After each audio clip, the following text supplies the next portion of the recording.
आज जो कोर्ट का डिसीजन था 5-0 मतलब यूनानिमस डिसीजन था कॉन्स्टिट्यूशन बेंच का, वो काफ़ी क्लियर थे। 3-4 बिंदुओं पे बिल्कुल क्लियर थे। सबसे पहले उन्होंने कहा कि जो आर्टिकल 239 डबल है, सेंट्रल गवर्नमेंट और एलजी की कोर्ट में दलील थी कि वो एक वहाँ फ्रेज यूज है इनसो फार एज अप्लीकेबल, मतलब सर्विसेज जो है वो दिल्ली सरकार को अप्लीकेबल ही नहीं है और इसलिए दिल्ली सरकार दिल्ली में जो सिविल सर्वेंट सर्व करते हैं उनको ना कंट्रोल कर सकती है ना उनको डायरेक्शन दे सकती है। वो पूरी तरह से सुप्रीम कोर्ट ने नकारा।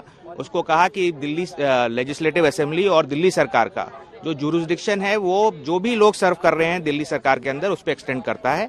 सिर्फ जो एक्सेप्टेड एंट्रीज हैं जैसे पुलिस हो गई, पब्लिक ऑर्डर, लैंड, उसमें जो लोग सर्विस कर रहे हैं क्योंकि वो ऐसे भी हमारे कंट्रोल में नहीं है तो ऑब्वियसली उसमें सर्विसेज जो है वो भी कंट्रोल में नहीं है। बाकी छोड़ करके पूरी की पूरी सर्विस जो है वो दिल्ली सरकार के कंट्रोल में है।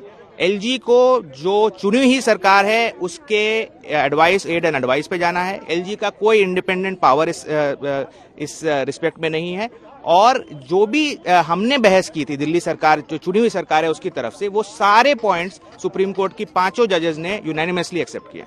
देखिए, एक महत्वपूर्ण फैसला है क्योंकि जो दिल्ली सरकार और केंद्र सरकार के बीच में विवाद चल रहा था अफसरशाही को लेकर, वो आज मैं मानता हूं समाप्त हो गया है। सुप्रीम कोर्ट ने जो लोकतांत्रिक सरकारों की मर्यादाएं हैं उनके असूलों के मुताबिक ये कहा है कि चुनी हुई सरकारों को अधिकार होना चाहिए अफसरशाही के ऊपर, जहां तक उन सब्जेक्ट्स का सवाल है जो स्टेट गवर्नमेंट के कंट्रोल के तहत हैं।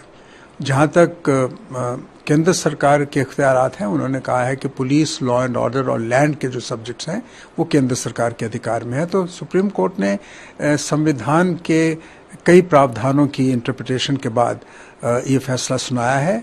मैं समझता हूँ ये फैसला उचित है, संविधान की मर्यादा के अनुकूल है और इससे जो असहमति का एक टकराव का वातावरण था, मैं उम्मीद करता हूं केंद्र सरकार और दिल्ली सरकार में जहां तक अफसरशाही का सवाल है वो खत्म होगा।